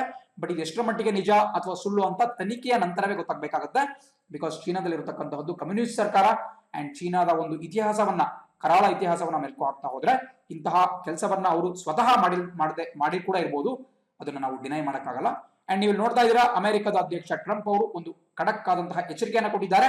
ಇದು ಚೀನಾದ ಪಾತ್ರವೇ ಆಗಿದ್ದಲ್ಲಿ ಅವರು ತೀವ್ರ ತೆರನಾದ ಕ್ರಮವನ್ನ ಎದುರಿಸಬೇಕಾಗಿತ್ತು ಅಂತ ನೋಡ್ಬೇಕು. ಇದು ಅವರ ಯಾವ ಒಂದು ತಿರುವನ್ನ ತೆಗೆದುಕೊಳ್ಳುತ್ತೆ ಅಂತೇಳಿ. ಅಂಡ್ ನಾನು ಆಗಲೇ ಹೇಳಿದಂಗೆ ಈ ಒಂದು ಸುದ್ದಿ ನೋಡ್ತಾ ಇದ್ದೀರಾ, Goa is first to turn virus free. So ನಾನು ಆಗಲೇ ಹೇಳಿದೆ, ಒಂದು ಅಭಿನಂದನಾರ್ಹ ಸುದ್ದಿ, ಇದು ಶ್ಲಾಘನೀಯ ಕೆಲಸ. ಏನಪ್ಪಾ ಅಂತ ಹೇಳಿದ್ರೆ, ಗೋವಾದಲ್ಲಿ ಇದುವರೆಗೂ 7 ಜನ ಕೊರೋನಾ ವೈರಸ್ ಪೀಡಿತರಿದ್ರು. ಅದರಲ್ಲಿ 6 ಜನ ಬೇರೆ ವಿದೇಶಗಳಿಂದ ಹಿಂದಿರುಗಿದಂತಹ ವ್ಯಕ್ತಿಗಳು ಅಂಡ್ ಒಬ್ರು ಏನು ಪ್ರೈಮರಿ ಕಾಂಟ್ಯಾಕ್ಟ್ ಅಥವಾ ಸಂಪರ್ಕ ಹೊಂದಿರ್ತಾರೆ ಅಂತಹ ವ್ಯಕ್ತಿ. ಸೊ ಈ 7 ಜನಕ್ಕೆ ಅಲ್ಲಿ ಕೊರೋನಾ ವೈರಸ್ ಕಾಣಿಸ್ಕೊಂಡಿತ್ತು. ಬಟ್ ಇವಾಗ ಬಂದಿರತಕ್ಕಂತಹ ಸಿಹಿ ಸುದ್ದಿ ಏನಪ್ಪಾ ಅಂತ ಹೇಳಿದ್ರೆ, ಈ 7ಕ್ಕೆ 7 ಜನ ಕೂಡ ಗುಣಮುಖರಾಗಿ ಆಸ್ಪತ್ರೆಯಿಂದ ಡಿಸ್ಚಾರ್ಜ್ ಆಗಿದ್ದಾರೆ. ಸೊ ಪ್ರಸ್ತುತವಾಗಿ ಇಡೀ ಗೋವಾ ರಾಜ್ಯದಲ್ಲಿ ಒಂದೇ ಒಂದು ಕೊರೋನಾ ವೈರಸ್ ಪಾಸಿಟಿವ್ ಕೇಸ್ ಕೂಡ ಇಲ್ಲ. ಸೊ ಬಹಳ ಒಂದು ಅಭಿನಂದನಾರ್ಹ ಸಂಗತಿ. ಬಟ್ ನಾವೀಗ ಸ್ವಲ್ಪ ತಿಳ್ಕೊಳ್ತಾ ಹೋಗ್ಬೇಕಾಗತ್ತೆ, ಈ ಒಂದು ಅಚೀವ್ಮೆಂಟ್ ಮಾಡಕ್ಕೆ ಗೋವಾ ಕೈಯಲ್ಲಿ ಹೇಗಾಯ್ತು.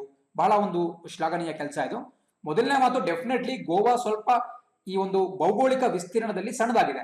ನಮ್ಮ ಕರ್ನಾಟಕ ಇರ್ಬೋದು ಅಥವಾ ಇನ್ನಿತರ ರಾಜ್ಯಗಳಿಗೆ ಕಂಪೇರ್ ಮಾಡಿದ್ರೆ ಅತ್ಯಂತ ಚಿಕ್ಕ ಒಂದು ರಾಜ್ಯ. ಹಾಗಾಗಿ ಈಸಿಯಾಗಿ ಅವರು ಕಂಟ್ರೋಲ್ ಮಾಡಿದ್ದಾರೆ. ಎರಡನೇ ಮಾತನ್ನ ನಾವು ನೋಡೋದಾದ್ರೆ, ಮೊದಲಿನಿಂದನೂ ಕೂಡ ಗೋವಾ ರಾಜ್ಯದಲ್ಲಿ ಪ್ರವಾಸೋದ್ಯಮಕ್ಕೆ ಸಾಕಷ್ಟು ಉತ್ತೇಜನ ಇದೆ. ಹಾಗಾಗಿ ಅಲ್ಲಿ ಸ್ವಲ್ಪ ರಿಚ್ ಇರತಕ್ಕಂತಹ ಒಂದು ರಾಜ್ಯ ಅದು.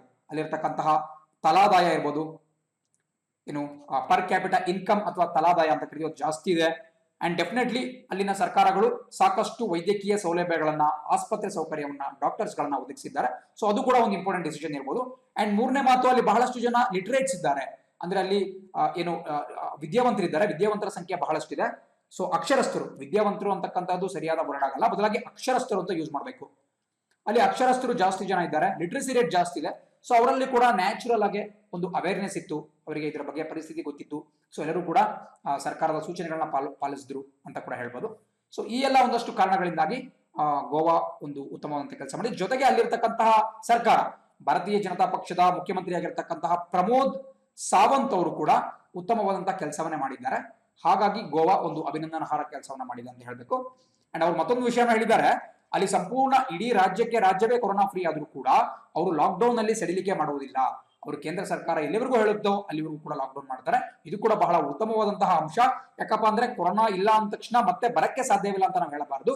100% ಮತ್ತೆ ಬಂದರೂ ಕೂಡ ಆಶ್ಚರ್ಯವಿಲ್ಲ. ಹಾಗಾಗಿ ಅವರು ತಮ್ಮ ಎಚ್ಚರಿಕೆಯಲ್ಲಿ ತಾವು ಇರಲೇಬೇಕಾಗುತ್ತೆ. ಅಂಡ್ ಮುಂದಿನ ಸುದ್ದಿ ನೋಡ್ತಾ ಇದ್ದೀರಾ, ಚಿತ್ರದಲ್ಲಿ ಕಾಣ್ತಾ ಇರತಕ್ಕಂತಹದ್ದು ಬಹಳ ಪ್ರಖ್ಯಾತ ಮಹಿಳೆಯರು, ಏನು IT ಕ್ಷೇತ್ರದ ದಿಗ್ಗಜ ಆಗಿರ್ತಕ್ಕಂತಹ ಇನ್ಫೋಸಿಸ್ ಕಂಪನಿ ಏನಿದೆ ಅದರ ಸಹ ಸಂಸ್ಥಾಪಕರಾಗಿರ್ತಕ್ಕಂತಹ ಶ್ರೀಯುತ ನಾರಾಯಣ್ ಮೂರ್ತಿ ಅವರ ಧರ್ಮಪತ್ನಿ ಸುಧಾ ಮೂರ್ತಿ ಅವರು. ಇವರು ನಮ್ಮೆಲ್ಲರೂ ಕೂಡ ಒಬ್ಬ ಸ್ಫೂರ್ತಿಯ ಸೆಲೆ. ಕೇವಲ IT ದಿಗ್ಗಜ ಒಬ್ಬರ ಪತ್ನಿಯಾಗಿ ಗುರುತಿಸಿಕೊಂಡಿಲ್ಲ, ಬದಲಾಗಿ ತಾವೇ ಸ್ವತಃ ಒಬ್ಬ ಪ್ರಖ್ಯಾತ ಲೇಖಕಿಯಾಗಿ, ಒಬ್ಬ ಸಾಮಾಜಿಕ ಕೆಲಸಗಳನ್ನ ಮಾಡತಕ್ಕಂತಹ ಮಹಿಳೆಯಾಗಿ ಅಂಡ್ ಆಲ್ಸೋ ಒಬ್ಬ ಸ್ಫೂರ್ತಿದಾಯಕ ವ್ಯಕ್ತಿತ್ವವಾಗಿ ಗುರುತಿಸಿಕೊಂಡಿದ್ದಾರೆ. ಸೊ ಇವರು ಒಂದು ಹೊಸ ಪುಸ್ತಕವನ್ನ ರಿಲೀಸ್ ಮಾಡ್ತಾ ಇದ್ದಾರೆ. ಬಹಳ ಜನ ಗೊತ್ತಿಲ್ಲ, ಸುಧಾಮೂರ್ತಿ ಅವರು ಒಬ್ಬ ಉತ್ತಮವಾದಂತಹ ಬರಹಗಾರ್ತಿ ಕೂಡ. ಸೊ ಈ ಪುಸ್ತಕದ ಹೆಸರು ಬಹಳ ಇಂಪಾರ್ಟೆಂಟ್ ಆಗುತ್ತೆ, ಸ್ಪೆಷಲಿ ನಮ್ಮ ಕರ್ನಾಟಕದಲ್ಲಿ, ನಮ್ಮ ಕರ್ನಾಟಕ ಗೌರ್ಮೆಂಟ್ ಎಕ್ಸಾಮ್ಸ್ ಅಲ್ಲಿ ಕೇಳ್ತಾರೆ. ಸೊ ಅದನ್ನ ಒಂದ್ಸರಿ ಬರ್ಬಿಡ್ತೀನಿ. ಆ ಒಂದು ಪುಸ್ತಕದ ಹೆಸರು ಕೂಡ ಬಹಳ ತುಂಬಾ ಚೆನ್ನಾಗಿದೆ, ವಿಶಿಷ್ಟವಾಗಿದೆ. ನನಗೂ ಕೂಡ ಇದನ್ನು ನೋಡೋದಾಗ ಬಹಳ ಇಷ್ಟ ಆಯ್ತು. How the onion got it's layers. ಕನ್ನಡದಲ್ಲಿ ಹೇಳೋದಾದ್ರೆ, ಹೇಗೆ ಈರುಳ್ಳಿ ತನ್ನ ಸಿಪ್ಪೆಗಳನ್ನ ಅಥವಾ ಲೇಯರ್ ಅನ್ನ ಪಡೆದುಕೊಳ್ತು ಅಂತೇಳಿ. ನೋಡಿ, ಬಹಳ ಚೆನ್ನಾಗಿ ಇಂಟ್ರೆಸ್ಟಿಂಗ್ ಆಗಿದೆ ಇದರ ಒಂದು ಹೆಡ್ಡಿಂಗ್. ಇಲ್ಲಿ ನೋಡ್ತಾ ಇರೋ ಪ್ರಕಾರ, ಏನು ಲಾಕ್ ಡೌನ್ ನಲ್ಲಿ ಮಕ್ಕಳು ಬಹಳ ಬೇಸರದಲ್ಲಿದ್ದಾರೆ, ಮನೆಗಳಲ್ಲಿದ್ದಾರೆ, ಅವರಿಗೆ ಖುಷಿ ಹುಟ್ಟಿಸುವಂತಹ ಒಂದು ಪುಸ್ತಕ. ಇದರಲ್ಲಿ ಸಾಕಷ್ಟು ನಿಮಗೆ ಗೊತ್ತಿದೆ, ಮಕ್ಕಳುಗಳು ಬಹಳ ಕುತೂಹಲಿಗಳಾಗಿರ್ತಾರೆ, ಯಾವಾಗಲೂ ಕೂಡ ಅವರು ಇನ್ಕ್ವಿಸಿಟಿವ್ ಆಗಿರ್ತಾರೆ.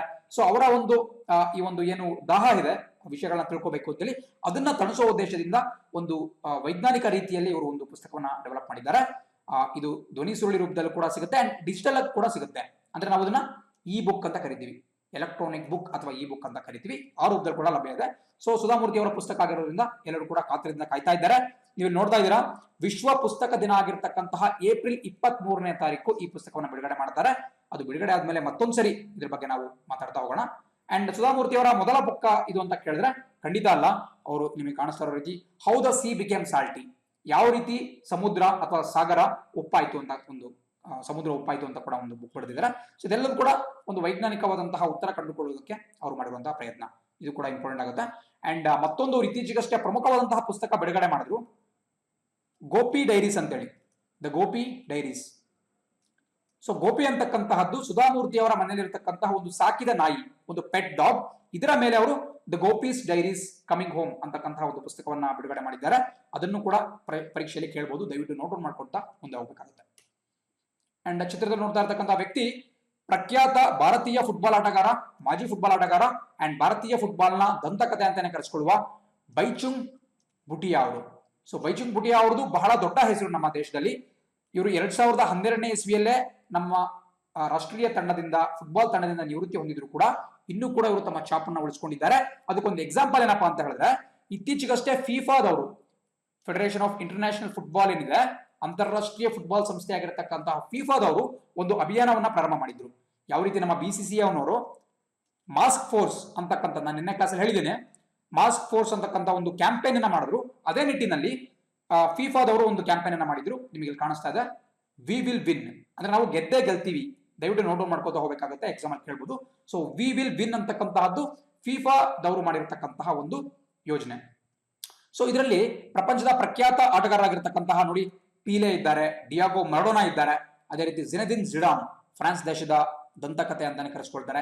ಇಂತಹ ದೊಡ್ಡ ದೊಡ್ಡ ದಿಗ್ಗಜರಿಂದ ಒಂದು ವಿಡಿಯೋವನ್ನ ಮಾಡಿಸಲಾಗಿತ್ತು, ಅವ್ರನ್ನ ಇದರಲ್ಲಿ ಸ್ಥಾನವನ್ನ ಕೊಡಲಾಗಿತ್ತು ಈ ಒಂದು ಕ್ಯಾಂಪೇನ್ ನಲ್ಲಿ. ಆ ಒಂದು ಸಾಲಿನಲ್ಲಿ ಭಾರತದ ದಂತಕಥೆ ಬೈಚುಂಗ್ ಭುಟಿಯಾ ಅವರಿಗೂ ಕೂಡ ಕರ್ಕೊಂಡಿದ್ದಾರೆ. ಸೊ ಇದು ಇವರ ಒಂದು ಲೆವೆಲ್ ಅನ್ನ ತೋರಿಸುತ್ತೆ.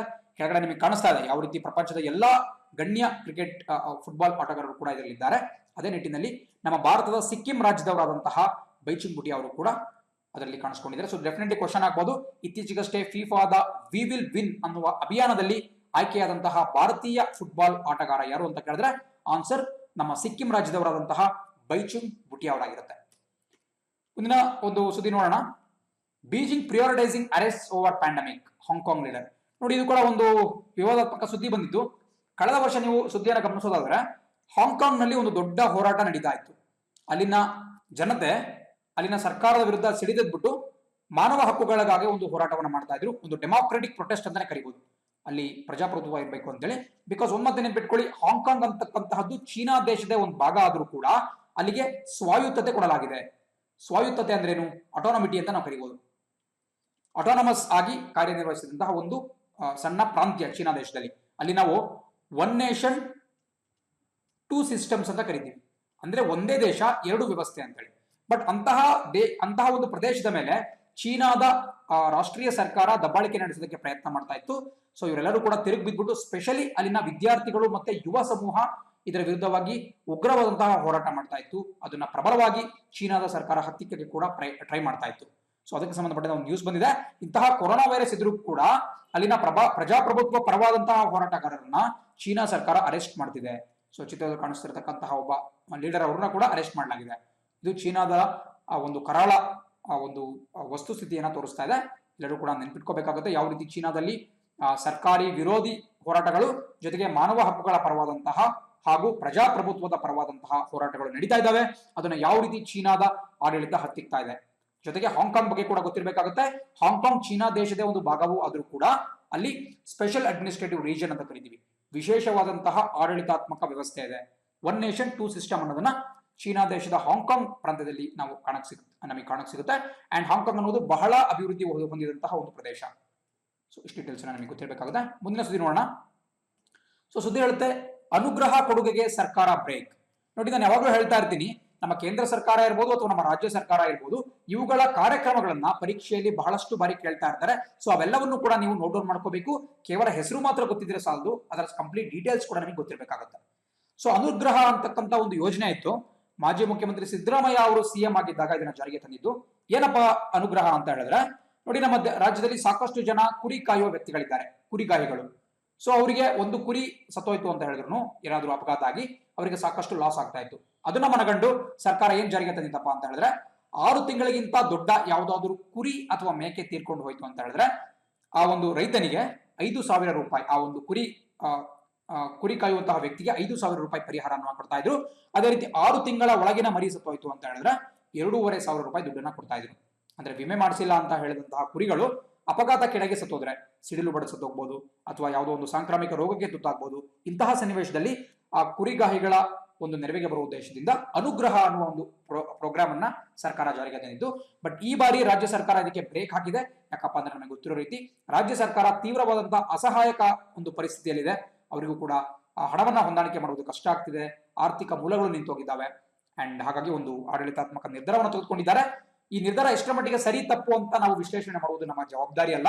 ಯಾಕಪ್ಪ ಅಂದ್ರೆ ಸರ್ಕಾರಿ ಅಧಿಕಾರಿಗಳಿಗೆ ಬಹಳ ಚೆನ್ನಾಗಿ ಗೊತ್ತಿರುತ್ತೆ ಯಾವುದಕ್ಕೆ ಯಾವ ರೀತಿ ಫಂಡ್ ನ ಅಲೋಕೇಟ್ ಮಾಡಬೇಕು ಅಂತೇಳಿ. ಸೊ ಜಸ್ಟ್ ನಾವು ಈ ಒಂದು ಫ್ಯಾಕ್ಟ್ಸ್ ಅನ್ನ ತಿಳ್ಕೊಳ್ತಾ ಮುಂದೆ ಹೋಗ್ಬೇಕಾಗತ್ತೆ.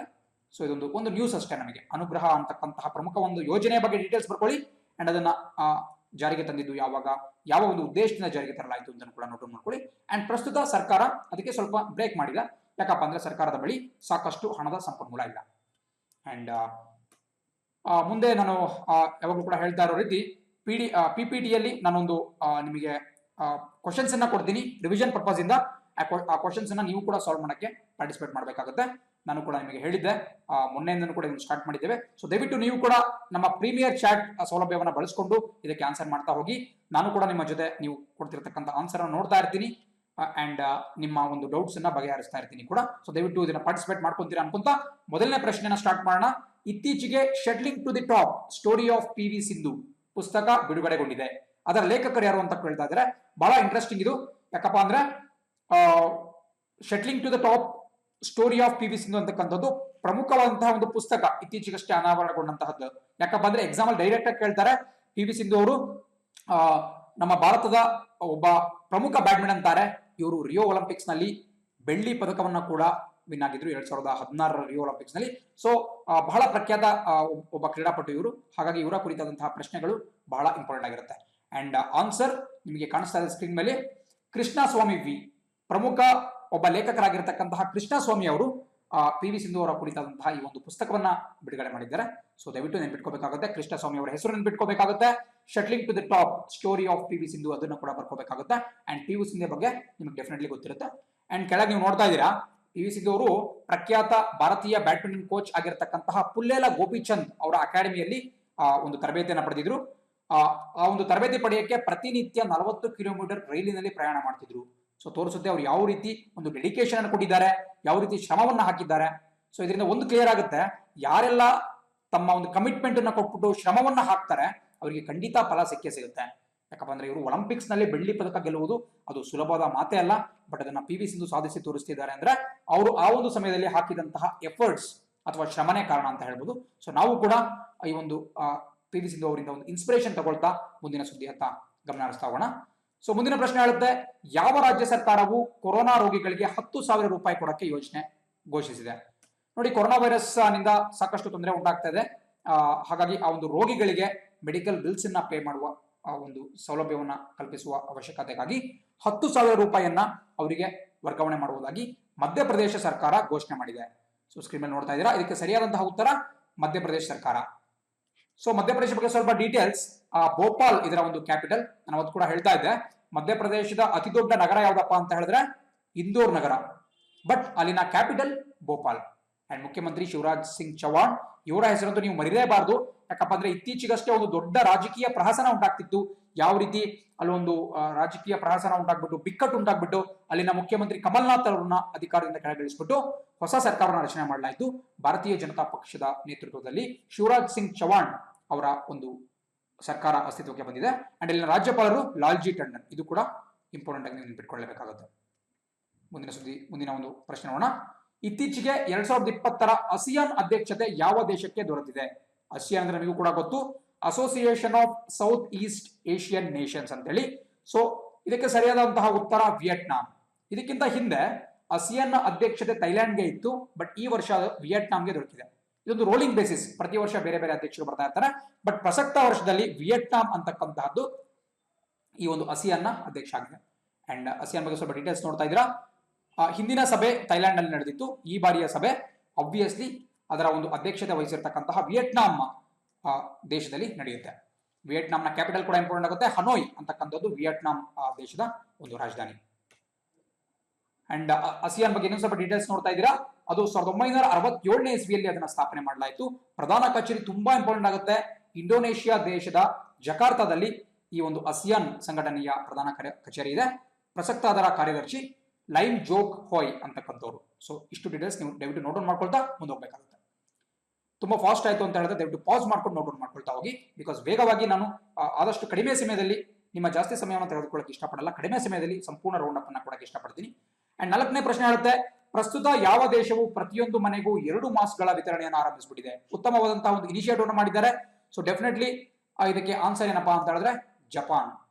ಸೊ ಜಪಾನ್ ಅವರು ಪ್ರತಿ ಮನೆಗೂ ಕೂಡ 2 ಮಾಸ್ಕ್ ಅನ್ನು ಸಪ್ಲೈ ಮಾಡ್ತಿದ್ದಾರೆ. ಉತ್ತಮವಾದಂತಹ ಒಂದು ಕೆಲಸ ಇದು ಕೊರೋನಾ ವೈರಸ್ ನ ತಡೆಗಟ್ಟುವ ದೃಷ್ಟಿಯಿಂದ. ಅಂಡ್ ಜಪಾನ್ ನ ಕರೆನ್ಸಿ ರಾಜಧಾನಿ ಟೋಕಿಯೋ ಎಲ್ಲರಿಗೂ ಕೂಡ ಗೊತ್ತಿದೆ. ಅಲ್ಲಿನ ಕರೆನ್ಸಿ ಯೆನ್ ಅಂತ ಕರಿತೀವಿ. ಅಂಡ್ ಪ್ರಸಕ್ತ ಅಲ್ಲಿನ ಪ್ರಧಾನಮಂತ್ರಿ ಶಿಂಜೋ ಅಬೆ ಅವರು, ನಮ್ಮ ಪ್ರಧಾನಮಂತ್ರಿ ನರೇಂದ್ರ ಮೋದಿ ಅವರ ಒಬ್ಬ ಗುಡ್ ಫ್ರೆಂಡ್ ಅಂತಾನೆ ಹೇಳ್ಬೋದು, ಒಬ್ಬ ಸ್ನೇಹಿತ ಶಿಂಜೋ ಅಬೆ ಅವರು ಅಲ್ಲಿನ ಪ್ರಧಾನಿಯಾಗಿದ್ದಾರೆ. ಮುಂದಿನ ಪ್ರಶ್ನೆ ನೋಡ್ತಾ ಇದ್ದೀವಿ. ಇತ್ತೀಚೆಗೆ ಪ್ರಕಟಿಸಿದ IITF ವರ್ಲ್ಡ್ ರ್ಯಾಂಕಿಂಗ್ 2020 ರಲ್ಲಿ ಯಾರು ಮೊದಲನೇ ಸ್ಥಾನದಲ್ಲಿದ್ದಾರೆ? ನೋಡಿ, ಇದಕ್ಕೆ ಆನ್ಸರ್ ಮಾಡುವ ಮುಂಚೆ ITTF ಅಂದ್ರೆ ಏನು ತಿಳ್ಕೊಂಬಿಡಿ. ಬಿಕಾಸ್ ನಿಮ್ಗೆ ಗೊತ್ತಿರ್ಬೇಕಾಗುತ್ತಲ್ಲ, international table tennis federation, table tennis ಕ್ರೀಡೆ ಏನ್ ಬರುತ್ತೆ ಅದರ ಒಂದು ಅಸೋಸಿಯೇಷನ್. ಇವರು ಅನೌನ್ಸ್ ಮಾಡಿರತಕ್ಕಂತಹ ರ್ಯಾಂಕಿಂಗ್ ನಲ್ಲಿ ಯಾರು ಪ್ರಥಮ ಸ್ಥಾನದಲ್ಲಿದ್ದಾರೆ ಅಂತ ಕೇಳ್ತಾ ಇದ್ದಾರೆ. ಇದಕ್ಕೆ ಸರಿಯಾದ ಉತ್ತರ ಫೆನ್ ಜೇಂಡೋಗ್. ಫೆನ್ ಜೇಂಡೋಗ್ ಅಂತಕ್ಕಂಥ ಒಬ್ಬ ಟೇಬಲ್ ಟೆನ್ನಿಸ್ ಆಟಗಾರ ಪ್ರಥಮ ಸ್ಥಾನದಲ್ಲಿದ್ದಾರೆ. ಬಟ್ ಅದಕ್ಕಿಂತ ನಮಗೆ ಇಂಪಾರ್ಟೆಂಟ್ ಏನಪ್ಪಾ ಇದರಲ್ಲಿ ಅಂದ್ರೆ ತೃತೀಯ ಸ್ಥಾನ ಯಾರು ಅಂತೇಳಿ. ತೃತೀಯ ಸ್ಥಾನದಲ್ಲಿರ್ತಕ್ಕಂತಹದ್ದು ನಮ್ಮ ಭಾರತದ ಪ್ರಖ್ಯಾತ ಟೇಬಲ್ ಟೆನ್ನಿಸ್ ಆಟಗಾರ ಆಗಿರತಕ್ಕಂತಹ ಅಜಂತಾ ಶರತ್ ಕಮಲ್. ಇವರು ಕಾಮನ್ವೆಲ್ತ್ ಅಲ್ಲಿ ಕೂಡ ಹಲವಾರು ಬಾರಿ ಮೆಡಲ್ ಅನ್ನ ಗೆದ್ದಿದ್ದಾರೆ, ಹಲವಾರು ಟೂರ್ನಮೆಂಟ್ ಗಳಲ್ಲಿ ಮೆಡಲ್ ಅನ್ನ ಗೆದ್ದಿದ್ದಾರೆ. ಬಹಳ ಒಬ್ಬ ಫೇಮಸ್ ಪ್ಲೇಯರ್. ತುಂಬಾ ದೀರ್ಘಕಾಲದಿಂದ ಭಾರತ ತಂಡವನ್ನ ಟೇಬಲ್ ಟೆನ್ನಿಸ್ ಕ್ರೀಡೆಯಲ್ಲಿ ರೆಪ್ರೆಸೆಂಟ್ ಮಾಡ್ತಾ ಬಂದಿದ್ದಾರೆ. ನಾನು ಕೂಡ ಇವರ ಒಬ್ಬ ದೊಡ್ಡ ಅಭಿಮಾನಿ. ಸೊ ಅಜಂತಾ ಶರತ್ ಕಮಲ್ ಅವರು 3ನೇ ಸ್ಥಾನದಲ್ಲಿದ್ದಾರೆ. ಪ್ರಥಮ ಸ್ಥಾನ ನೀವು ನೋಡ್ತಾ ಇರೋ ರೀತಿ ಫೆನ್ ಜೇಡೋಂಗ್ ಅವರು. ಮುಂದಿನ ಸುದ್ದಿ ಗಮನಿಸ್ತಾ ಹೋಗೋಣ. 6ನೇ ಪ್ರಶ್ನೆ ಹೇಳುತ್ತೆ, ಇತ್ತೀಚೆಗೆ ಯಾವ ರಾಜ್ಯದಲ್ಲಿ ಗ್ರೀನ್ ಪಿಟ್ ವೈಪರ್ ನ ಒಂದು ಹೊಸ ಪ್ರಭೇದ ಅಥವಾ ಒಂದು ತಳಿ ದೊರಕಿದೆ ಅಂತೇಳಿ. ನೋಡಿ, ಗ್ರೀನ್ ಪಿಟ್ ವೈಪರ್ ಅಂದ್ರೆ ನಿಮಗೆ ಚಿತ್ರದಲ್ಲಿ ಕಾಣ್ತಾ ಇದೆ, ಅದೊಂದು ಜೊತೆಯ ಹಾವು, ಹಸಿರು ಬಣ್ಣದ ಹಾವು. ಅದನ್ನ ನಾವು ಗ್ರೀನ್ ಪಿಟ್ ವೈಪರ್ ಅಂತ ಕರಿತೀವಿ. ಅದು ಯಾವ ಒಂದು ರಾಜ್ಯದಲ್ಲಿ ಒಂದು ತಳಿ ಬೆಳಕಿಗೆ ಬಂದಿಯಪ್ಪ ಅಂತ ಹೇಳಿದ್ರೆ ಅರುಣಾಚಲ್ ಪ್ರದೇಶದಲ್ಲಿ, ನಮ್ಮ ಈಶಾನ್ಯ ಭಾರತದ ಅರುಣಾಚಲ್ ಪ್ರದೇಶದಲ್ಲಿ ಈ ಒಂದು ಹೊಸ ಪ್ರಭೇದ ಒಂದು ಜಾರಿಗೆ ಬಂದಿದೆ. ಅಂಡ್ ನೀವು ಕೂಡ ಅನ್ಕೊಂತಾ ಇರ್ಬೋದು ಅದಕ್ಕೆ ಯಾಕೆ ಗ್ರೀನ್ ಪಿಟ್ ವೈಪರ್ ಅಂತ ಹೆಸರಿಟ್ಟಿದ್ದಾರಪ್ಪ ಅಂತ ಹೇಳಿದ್ರೆ, ನೀವು ನೋಡ್ತಾ ಇದ್ದೀರಾ ಹ್ಯಾರಿ ಪಾಟರ್, ಏನು ಪ್ರಖ್ಯಾತ ಚಿಕ್ಕ ಮಕ್ಕಳ ಒಂದು ಮೂವಿ ಆದಂತಹ ಹ್ಯಾರಿ ಪಾಟರ್ ಏನಿದೆ ಅಲ್ಲಿ ಬರುವ ಒಂದು ಇಂಪಾರ್ಟೆಂಟ್ ಕ್ಯಾರೆಕ್ಟರ್ ನ ಹೆಸರನ್ನ ಗ್ರೀನ್ ಪಿಟ್ ವೈಪರ್ ಅನ್ನೋದನ್ನ ಈ ಒಂದು ಹಾವಿನ ಜಾತಿಗೆ ಇಡಲಾಗಿದೆ. ಇದನ್ನ ಅರುಣಾಚಲ ಪ್ರದೇಶದಲ್ಲಿ ಕಂಡುಹಿಡಿಯಲಾಗಿದೆ. ದಯವಿಟ್ಟು ಬರ್ಕೋಬೇಕಾಗುತ್ತೆ, ವೆರಿ ಇಂಪಾರ್ಟೆಂಟ್ ಟಾಪಿಕ್. 7ನೇ ಪ್ರಶ್ನೆ ಹೇಳುತ್ತೆ, ಇತ್ತೀಚೆಗೆ ಅಂತಾರಾಷ್ಟ್ರೀಯ ಫುಟ್ಬಾಲ್ ನಲ್ಲಿ ಅತಿ ಹೆಚ್ಚು ಗೋಲು ಗಳಿಸಿದ ವಿಶ್ವದ 2ನೇ ಆಟಗಾರ ಎಂಬ ಹೆಗ್ಗಳಿಕೆಗೆ ಯಾರು ಪಾತ್ರವಾಗಿದ್ದಾರೆ? ತುಂಬಾ ಇಂಪಾರ್ಟೆಂಟ್. ಬಿಕಾಸ್ ನಾನು ಆಗ್ಲೇ ಹೇಳ್ತಾ ಇದ್ದೆ ನಿಮಗೆ, ಬೈಚುಂಗ್ ಭುಟಿಯಾ ಅವರು ಯಾವ ರೀತಿ ಭಾರತೀಯ ಫುಟ್ಬಾಲ್ ನಲ್ಲಿ ದಂತಕಥೆಯಾಗಿದ್ದಾರೆ. ಬಟ್ ಅವರು ನಿವೃತ್ತಿ ಹೊಂದಿದ ನಂತರ ಭಾರತೀಯ ಫುಟ್ಬಾಲ್ ನ ಕೀರ್ತಿ ಪತಾಕೆಯನ್ನ ಉತ್ತುಂಗಕ್ಕೆ ತೆಗೆದುಕೊಂಡು ಹೋದಂತಹ ವ್ಯಕ್ತಿ ಸುನಿಲ್ ಛೆಟ್ರಿ. ಸೊ ನೋಡ್ಬೇಕು ನೀವು ಎಷ್ಟು ಇಂಪಾರ್ಟೆಂಟ್ ಆದಂತಹ ಒಂದು ನ್ಯೂಸ್ ಇದು ಅಂತ ಹೇಳಿದ್ರೆ, ನಿಮಗೆ ಕಾಣಿಸ್ತಾ ಇದೆ ಅತಿ ಹೆಚ್ಚು ಗೋಲ್ ಹೊಡೆದಿರುವಲ್ಲಿ ಪ್ರಥಮ ಸ್ಥಾನ ಯಾರಪ್ಪ ಅಂತ ಹೇಳಿದ್ರೆ ಫುಟ್ಬಾಲ್ ನ ಬಿಗ್ಗೆಸ್ಟ್ ಸ್ಟಾರ್ ಕ್ರಿಸ್ಟಿಯಾನೋ ರೊನಾಲ್ಡೋ ಏನಿದ್ದಾರೆ, ಪೋರ್ಚುಗಲ್ ನ ದೊಡ್ಡ ಫುಟ್ಬಾಲ್ ಆಟಗಾರ, ಅವರು ಮೊದಲನೇ ಸ್ಥಾನದಲ್ಲಿದ್ರೆ 2ನೇ ಸ್ಥಾನದಲ್ಲಿ ನಮ್ಮ ಭಾರತೀಯ ಫುಟ್ಬಾಲ್ ಆಟಗಾರ ಸುನಿಲ್ ಛೆಟ್ರಿ ಇದ್ದಾರೆ. ಅಂಡ್ ಆಶ್ಚರ್ಯಕರ ಸಂಗತಿ ಏನಪ್ಪಾ ಅಂತ ಹೇಳಿದ್ರೆ, ಮತ್ತೊಬ್ಬ ಫುಟ್ಬಾಲ್ ದಂತಕಥೆ ಲಿಯೋನೆಲ್ ಮೆಸ್ಸಿ, ಅರ್ಜೆಂಟೀನಾದ ಖ್ಯಾತ ಫುಟ್ಬಾಲ್ ಆಟಗಾರ, ಅವರು ನಮ್ಮ ಛೆಟ್ರಿ ಅವ್ರಿಗಿಂತ ಕೂಡ ಕೆಳಗಡೆ ಸ್ಥಾನದಲ್ಲಿದ್ದಾರೆ. Very important. ಅಂಡ್ ನಿಮಗೆ ಇಲ್ಲಿ ನೋಡ್ತಾ ಇದ್ದೀರಾ 90 ಮಿನಿಟ್ಸ್ ಇಂಡಿಯನ್ ಮಿಸ್ಟರ್ ಫುಟ್ಬಾಲ್, ಹಲವಾರು ಒಂದು ಬಿರುದುಗಳನ್ನ ನಮ್ಮ ಸುನಿಲ್ ಛೆಟ್ರಿ ಹೊಂದಿದ್ದಾರೆ. Lord of the 90 minutes. ಯಾಕೆ ಅವ್ರಿಗೆ ಲಾರ್ಡ್ ಆಫ್ 90 ಮಿನಿಟ್ಸ್ ಅಂತಾರಪ್ಪ ಅಂತ ಹೇಳಿದ್ರೆ, ಒಂದು ಫುಟ್ಬಾಲ್ ಪಂದ್ಯದ ಸಮಯ ಅವಧಿ 90 ನಿಮಿಷಗಳದ್ದಾಗಿರುತ್ತೆ. ಹಾಗಾಗಿ ಅವ್ರನ್ನ ಲಾರ್ಡ್ ಆಫ್ 90 ಮಿನಿಟ್ಸ್ ಅಂತಾರೆ. ಇಂಡಿಯನ್ ಮಿಸ್ಟರ್ ಫುಟ್ಬಾಲ್ ಅಂತ ಕೂಡ ಕರೀತಾರೆ. ಸದ್ಯದ ಮಟ್ಟಿಗೆ ಭಾರತದ ಅತ್ಯಂತ ಯಶಸ್ವಿ ಫುಟ್ಬಾಲ್ ಆಟಗಾರ ಅಂದ್ರೆ ನಮ್ಮ ಸುನಿಲ್ ಛೆಟ್ರಿ ಅಂತ ಹೇಳ್ಬೋದು. ಇವರು ಇಂಡಿಯನ್ ಸೂಪರ್ ಲೀಗ್ ನಲ್ಲಿ ನಮ್ಮ ಬೆಂಗಳೂರು ಫುಟ್ಬಾಲ್ ಕ್ಲಬ್ ತಂಡವನ್ನ ಪ್ರತಿನಿಧಿಸುತ್ತಾರೆ. ಇವರು ನಮ್ಮ ಕರ್ನಾಟಕದವರಲ್ಲ, ಬಟ್ ಆದ್ರೂ ಕೂಡ ಬೆಂಗಳೂರು ತಂಡವನ್ನು ರೆಪ್ರೆಸೆಂಟ್ ಮಾಡ್ತಾರೆ. ಇದು ನಮ್ಮೆಲ್ಲರೂ ಕೂಡ ಹೆಮ್ಮೆಯ ಸಂಗತಿ. ಸುನಿಲ್ ಛೆಟ್ರಿ ಅವರು ಯಾವುದಾದ್ರು ವಿಡಿಯೋ ನಿಮಗೆ ಸಿಕ್ಕಲ್ಲಿ ಕೂಡ ನೋಡಬಹುದಾಗುತ್ತೆ. ಅವ್ರು ಎಷ್ಟು ಒಬ್ಬ ಚತುರ ಫುಟ್ಬಾಲ್ ಆಟಗಾರ ಅಂತ ನೀವು ನೋಡಬಹುದು. ಇದೇ ರೀತಿ 8ನೇ ಪ್ರಶ್ನೆ ಹೇಳುತ್ತೆ, ಭಾರತ ಸರ್ಕಾರ ಹೇಳಿರುವ ಪ್ರಕಾರ ಕೋವಿಡ್-19 ವಿಷಯದಲ್ಲಿ ಲಾಕ್ಡೌನ್ ಮಾಡಿದ ನಂತರ ಪ್ರತಿಶತ ಎಷ್ಟು ವೈರಸ್ ಕಡಿಮೆ ಆಗಿದೆ? ನೋಡಿ, ಇತ್ತೀಚೆಗಷ್ಟೇ ಸರ್ಕಾರ ಒಂದು ರಿಪೋರ್ಟ್ ಅನ್ನ ಬಿಡುಗಡೆ ಮಾಡಿತ್ತು. ಆ ರಿಪೋರ್ಟ್ ಪ್ರಕಾರ ಭಾರತದಲ್ಲಿ ಸುಮಾರು 40% ಅಷ್ಟು ವೈರಸ್ನ ಒಂದು ವೇಗ ತಗ್ಗಿದೆ, ಅಷ್ಟೊಂದು ವೈರಸ್ ಕಡಿಮೆಯಾಗಿದೆ. ಲಾಕ್ಡೌನ್ ಮಾಡಿಲ್ಲ ಅಂತ ಹೇಳಿದ್ರೆ 40%ಗೂ ಇನ್ನೂ ಹೆಚ್ಚಾಗ್ತಾ ಇತ್ತು ಅಂತ ಒಂದು ವರದಿ ಹೇಳಿದೆ. ಇದನ್ನ ನೇರವಾಗಿ ಪ್ರಶ್ನೆ ಕೇಳ್ತಾರೋ ಇಲ್ಲ ಗೊತ್ತಿಲ್ಲ, ಬಟ್ ನಿಮಗೆ ಡೀಟೇಲ್ಸ್ ಗೊತ್ತಿರಬೇಕಾಗುತ್ತೆ. ನೀವು ನಿಮ್ಮ ವಿವರಣಾತ್ಮಕ ಆನ್ಸರ್ಗಳಲ್ಲಿ ಇದನ್ನ ಇನ್ಕ್ಲೂಡ್ ಮಾಡ್ಕೋಬಹುದು. ಅಂಡ್ ಇದೇ ರೀತಿ ಮುಂದಿನ ಒಂದು ಪ್ರಶ್ನೆ ನೋಡ್ತಾ ಹೋಗೋಣ. ಇವಾಗ ನಾನು ಡಿಸ್ಕಸ್ ಮಾಡಿದೆ ಇತ್ತೀಚೆಗಷ್ಟೇ how the onion got it's layers ಅನ್ನುವ ಒಂದು ಪುಸ್ತಕವನ್ನ ಯಾರು ಬರೆದಿದ್ದಾರೆ ಅಂತ. ಸೊ ಡೆಫಿನೆಟ್ಲಿ ಸುಧಾಮೂರ್ತಿ ಅವರು. ಇದಕ್ಕೆ ಜಾಸ್ತಿ ತಲೆನೇ ಕೆಡಿಸ್ಕೊಂಡು ಬೇಡ, ಯಾಕಂದ್ರೆ ಕೇವಲ 10 ನಿಮಿಷಗಳ ಮುಂಚೆ ನಾನು ಸುಧಾಮೂರ್ತಿ ಅವರ ಕುರಿತಾಗಿ ಅಥವಾ ಈ ಪುಸ್ತಕದ ಕುರಿತಾಗಿ ಸಂಪೂರ್ಣವಾದಂತಹ ಎಕ್ಸ್ಪ್ಲನೇಷನ್ ಕೊಟ್ಟಿದ್ದೇನೆ. ಸೊ ಖಂಡಿತವಾಗಿ ಆನ್ಸರ್ ಆಪ್ಷನ್ ಎ ಸುಧಾಮೂರ್ತಿ ಆಗಿರುತ್ತೆ. ಅಂಡ್ ಇದರೊಂದಿಗೆ ಇವತ್ತಿನ ನಮ್ಮ ಕರೆಂಟ್ ಅಫೇರ್ಸ್ ಮುಕ್ತಾಯವಾಗುತ್ತೆ. ನಾಳೆ ಇದೇ ಸಮಯಕ್ಕೆ ನಿಮಗೆ ನಾನು ನಾಳಿನ ದಿನಪತ್ರಿಕೆ ವಿಶ್ಲೇಷಣೆ ಜೊತೆಗೆ ಹಾಜರಾಗ್ತೀನಿ. ಅಂಡ್ ನಮ್ಮ ಟೆಲಿಗ್ರಾಮ್ ಗ್ರೂಪ್ ಅನ್ನ ದಯವಿಟ್ಟು ಜಾಯ್ನ್ ಆಗಿ. ಮತ್ತೆ ನಮ್ಮ ವೆಬ್ಸೈಟ್ ನ ಲಿಂಕ್ ಅನ್ನ ಕೆಳಗೆ ಕೊಟ್ಟಿರ್ತೀವಿ. ನಿಮಗೆ ನಾನೇನು ಇವತ್ತು ಡಿಸ್ಕಸ್ ಮಾಡಿದೆ, ಈ ಸಂಪೂರ್ಣ ಏನು ಕಂಟೆಂಟ್ ಇರುತ್ತೆ ಅದನ್ನ PDF ರೂಪದಲ್ಲಿ ನಮ್ಮ ವೆಬ್ಸೈಟ್ ನಲ್ಲಿ ಕೊಟ್ಟಿರ್ತೀವಿ. ಅದನ್ನ ದಯವಿಟ್ಟು ನೀವೆಲ್ಲರೂ ಕೂಡ ಡೌನ್ಲೋಡ್ ಮಾಡ್ಕೊಂಡ್ಬಿಟ್ಟು ರೆಫರೆನ್ಸ್ ಆಗಿ ಯೂಸ್ ಮಾಡಬಹುದಾಗುತ್ತೆ. ಸೊ ದಯವಿಟ್ಟು ನಮ್ಮ ವೆಬ್ಸೈಟ್ಗೆ ಭೇಟಿ ಕೊಡಿ. ಜೊತೆಗೆ ನಮ್ಮ ಟೆಲಿಗ್ರಾಮ್ ಅಥವಾ ವಾಟ್ಸ್ಆಪ್ ಗ್ರೂಪ್ಗಳಲ್ಲಿ ಜಾಯ್ನ್ ಆಗಿ. ಅದಕ್ಕೆ ಸಂಬಂಧಪಟ್ಟಂತಹ ಎಲ್ಲಾ ಲಿಂಕ್ಗಳು ನಿಮಗೆ ವಿಡಿಯೋದ ಡಿಸ್ಕ್ರಿಪ್ಷನ್ ಅಲ್ಲಿ ಸಿಗುತ್ತೆ.